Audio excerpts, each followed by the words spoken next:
Live from the National News Studio, Sri Lanka.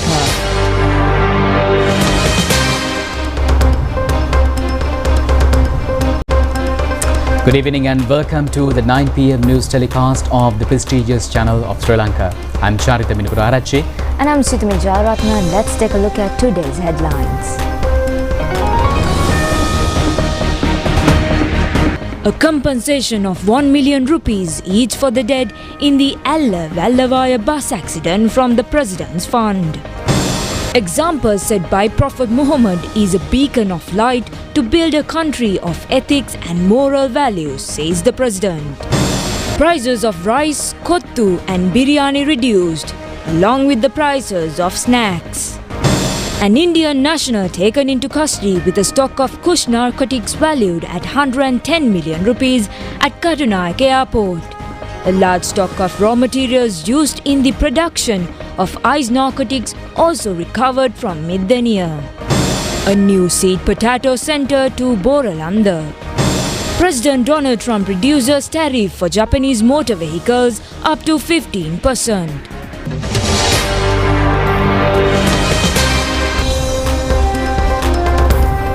Now let's take a look at those stories and more in detail. Today is the birthday of the last prophet of Islam, Prophet Muhammad. Milad-un-Nabi is a special day to the followers of Islam worldwide in Sri Lanka.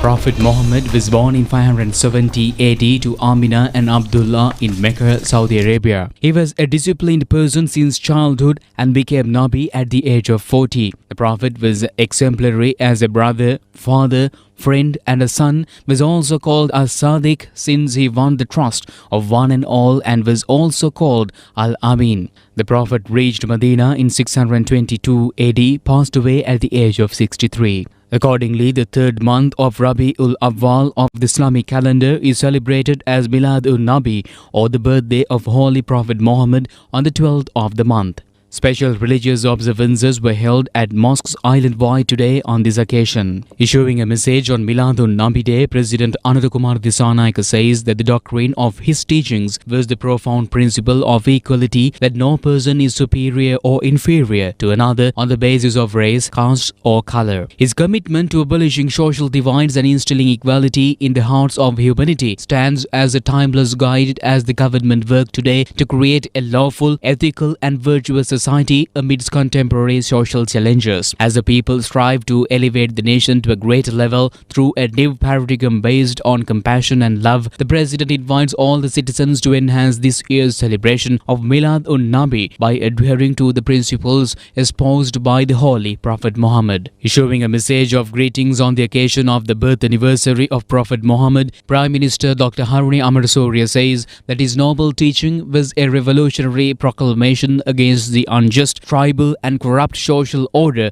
that prevailed at that time. It embodied a noble vision of a society where all individuals could live with dignity, free from exploitation by one another. At this juncture, where the nation aspires for social transformation, those ideas of fair governance, free from corrupt and inequality, provide us an immense strength and inspiration. While respectfully recalling the historic contribution made by the Muslim community towards the progress of Sri Lanka, the Prime Minister invites all citizens to unite in building a humane and prosperous nation inspired by the noble teachings of Prophet Muhammad. Opposition leader Sajith Premadasa says that righteous thoughts of Holy Prophet Muhammad has become a teaching of compassion, love and justice to the world. It has also stressed the value of humane thoughts and love towards humanity. The opposition leader points out that the country can be built through serving the people, disregarding communal and religious differences. The national celebration of Milad-un-Nabi was celebrated today in the afternoon at Al-Majid Ul-Arusha Jumma Mosque at Bolana, Ambalantota, with the participation of President Anurukumar Dissanayake. The President distributed prizes to students who won the Milad-un-Nabi competition held on the occasion of the birthday of the Prophet at Muslim and Sinhala schools in Hambantota district. A commemorative stamp depicting the Kabir Muslim mosques, one of the oldest mosques in the district, was also issued. A book was also presented to President written on the living conditions of the Muslims of the area. Leaders of all major religions, Deputy Speaker Rizvi Salih and a number of parliamentarians joined the occasion.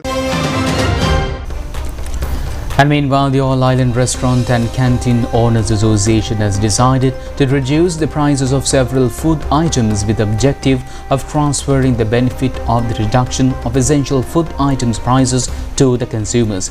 Accordingly, the price of fried rice, kottu and several other food items have been reduced by 25 rupees, while the price of snacks has come down by 10 rupees.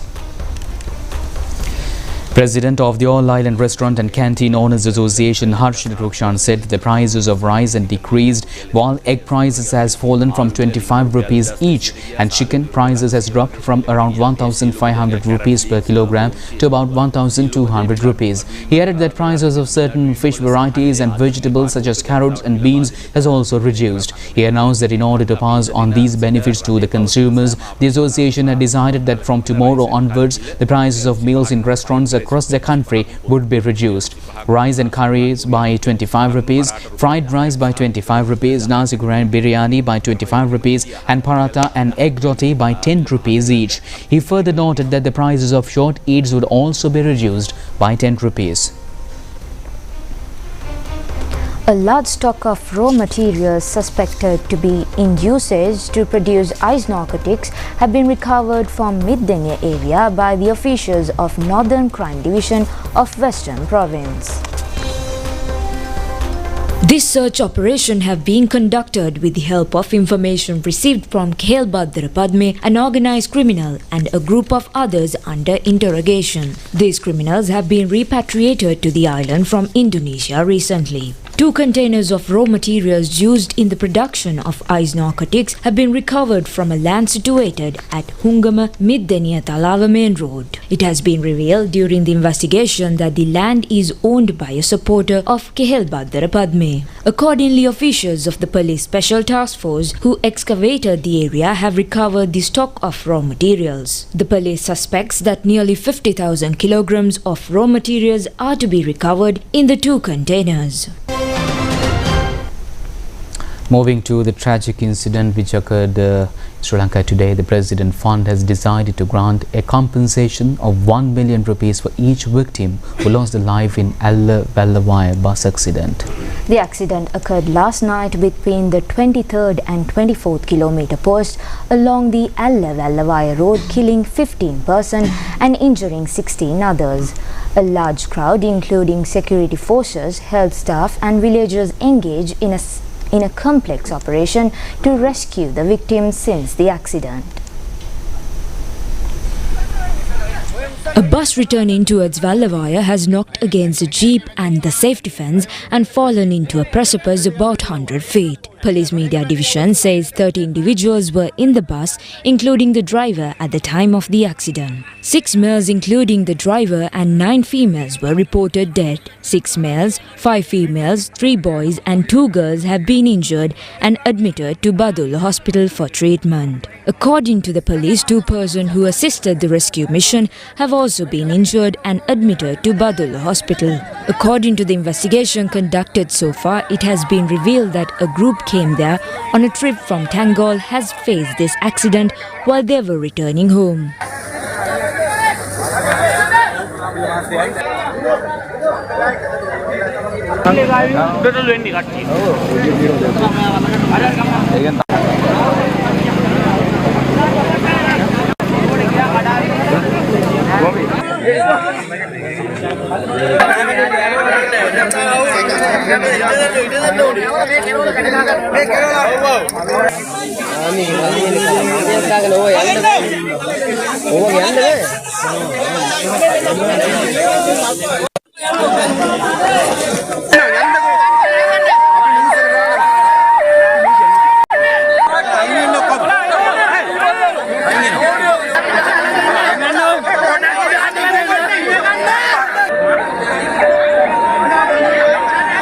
A member of the rescue team who arrived at the scene of the accident told the media that the bus had slid downwards and fallen straight into a cliff about 80 meters deep. When they reached the spot, they had found many people already dead while several others were injured.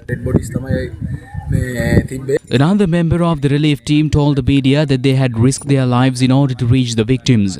He said their main priority was to bring those who had been rescued back safely.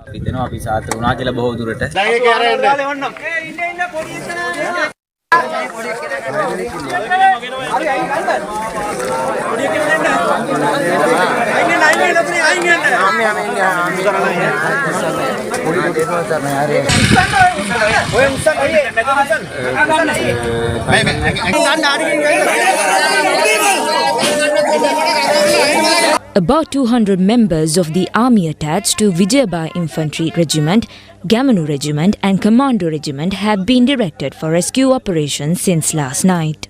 Accordingly, the army stated that the rescue mission end by this morning.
Senior medical officer Panitha Rajapaksha of the Badulla Emergency Unit said that what they had witnessed was a deep precipice with no visible pathway, but there had been nothing else to do at that moment. The armed forces had been present at the site and provided crucial assistance.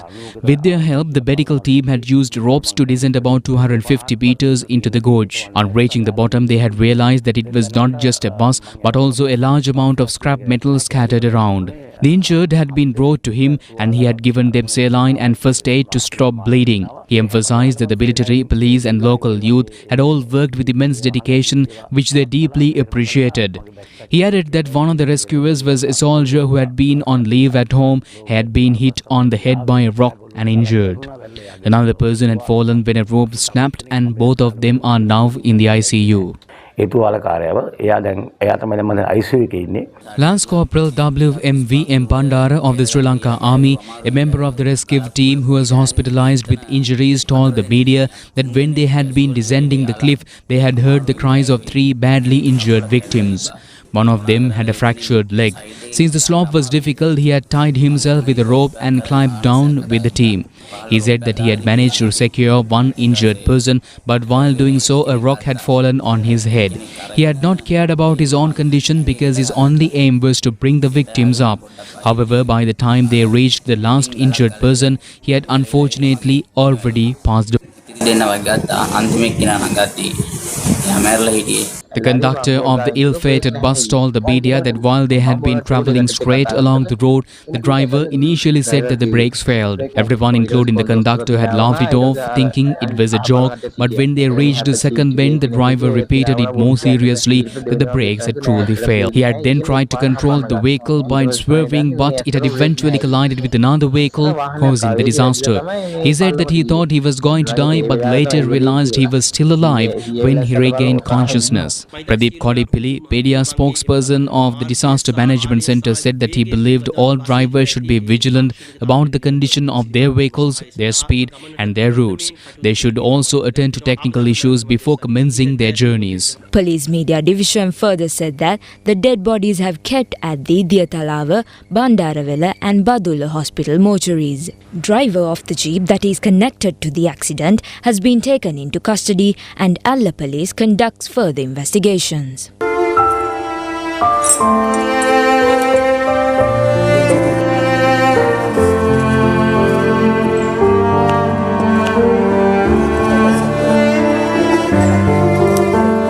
Minister Samantha Vidyaratna said that arrangements had been made overnight to provide accommodation for relatives who had travelled long distances to visit the victims. He assured that the government would continue to provide necessary assistance.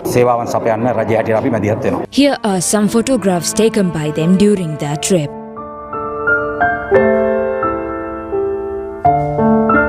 Bodies of several victims have been identified at present.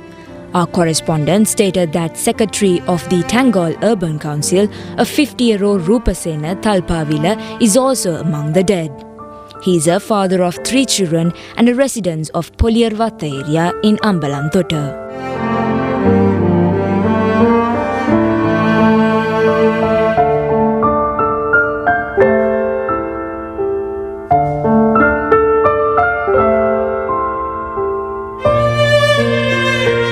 An inquest was held at the Alawa Base Hospital by the acting magistrate Bandarawala S. Veerasinghe to confirm 8 dead bodies. Meanwhile, Bandarawala Chief Magistrate Gamanu Chandrasekhara inspected the place of the accident between the 23rd and 24th kilometre post along the Alawa road.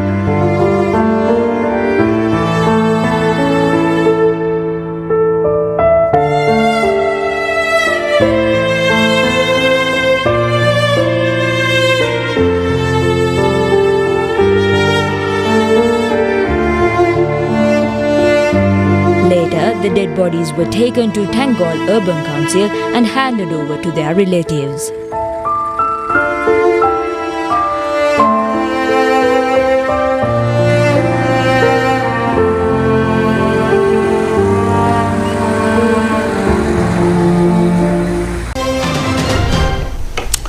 And meanwhile, a meeting was held yesterday to review the progress of the Praja Shakti, the national program and the government's priority development programs at the district level.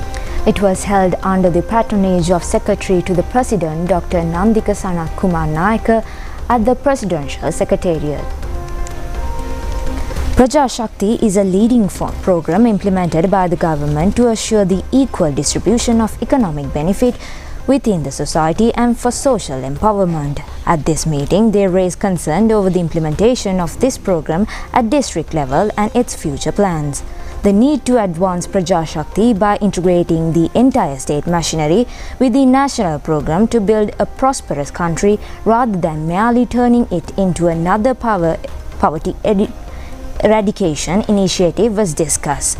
The meeting also reviewed the progress of government development programs, including the new instructions related to implementation of Clean Sri Lanka program, the decentralized budget program, district development program, rural road development program, estate community infrastructure development program, and establishment of district level communities for human-elephant conflict management. A few more development news items now. The foundation stone was laid yesterday to construct a new building, removing the dilapidated buildings of more than 50 years old post office at Galewawa town under the guidance of Minister of Health and Mass Media Dr. Nalinda Jayatissa. Minister Dr. Nalinda Jayatissa said that in March 2025, nearly 19 billion rupees has been allocated to build new post offices and to renovate a considerable number of existing ones as per the decision taken earlier this year. He added that compared to several previous budgets, no such large sum had been allocated by past governments for the construction or renovation of post offices. The minister further said that in addition to construction, provisions had also been allocated to provide vehicles to the Department of Post as the department had been facing severe shortage in that regard. A new seed potato center was opened at a land area of 5 acres which belongs to Boralanda Government Animal Farm, Vallipada. It was led by Minister of Plantation and Community Infrastructure Facilities, Samantha Vidyaratna. The main objective of the program is to provide high quality seed potatoes to farmers at a lower price. The program has been implemented with aid of Seymour Foundation of Korea and it hopes to provide 5 metric tons of seed potatoes to farmers. A sum of more than 100 million rupees has been allocated for this project. Minister Samantha Vidyaratna pointed out that the government's program aimed to gradually reduce the import of seed potatoes while encouraging farmers to prepare for local production. He explained that the government and the farming community were prepared to increase potato cultivation while also providing necessary support for the coconut cultivation. And now some more local news items in brief.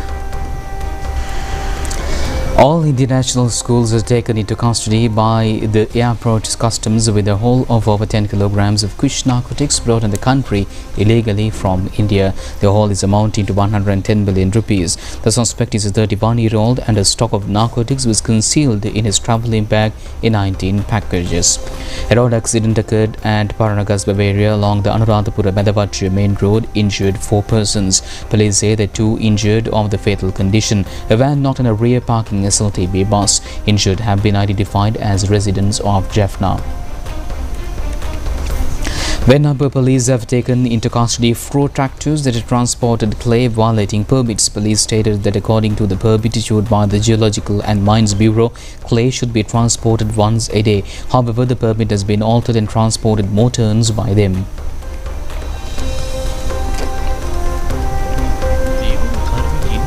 The fisherman fell sick in the sea area 152 kilometers away from Gold Coastal Belt while engaging in fishing. His fellow fishermen had requested help and Sri Lanka Navy has immediately sent a team, their fishing vessel, and shifted the fisherman to Gold Fishing Harbour last night. He was admitted to the Karapiti Teaching Hospital this morning.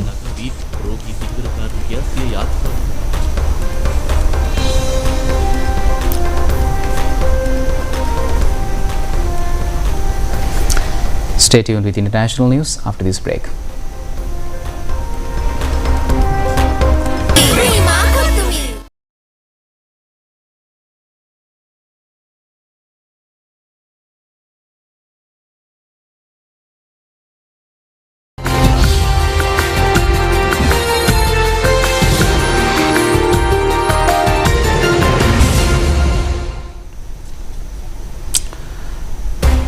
Welcome back with your international update and moving to the United States. The United States and Japan have reached a landmark trade agreement with President Donald Trump signing an order to cut tariffs on Japanese cars.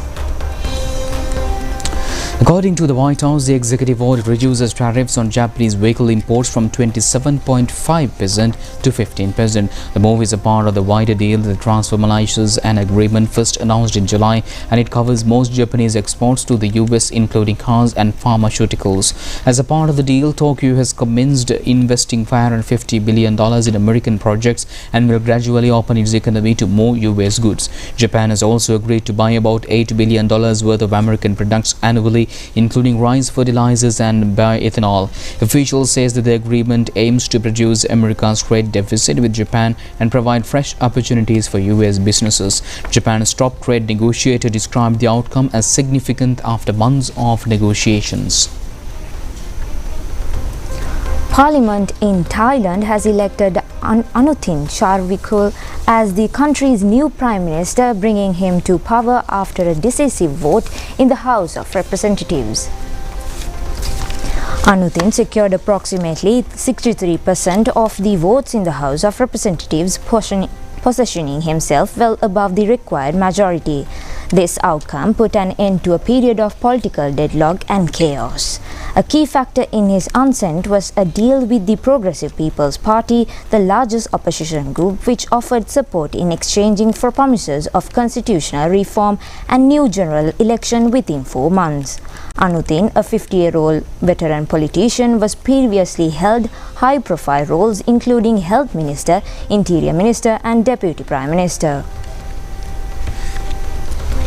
Moving to Russia, the Russian President Vladimir Putin has rejected Western proposals to deploy foreign troops in Ukraine, warning that any forces sent would be considered legitimate targets, and he made this position clear following discussions at a Paris summit on security guarantees for Ukraine.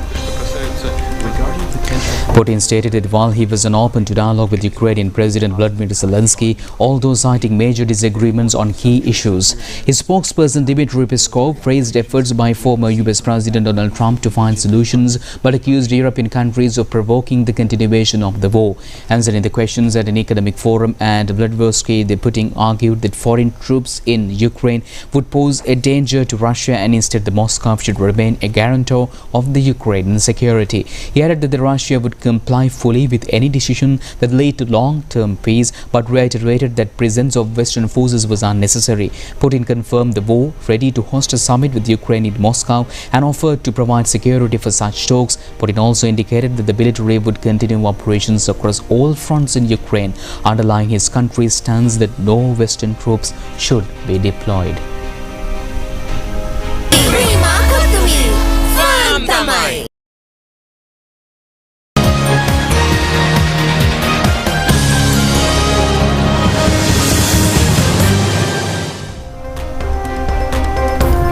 Welcome back with your sports update, and it's football. The launch of the trophy of the winners of the South Asian Super Cup Sri Lanka Maldives football tournament was held yesterday at the Sri Lanka Football House in Colombo.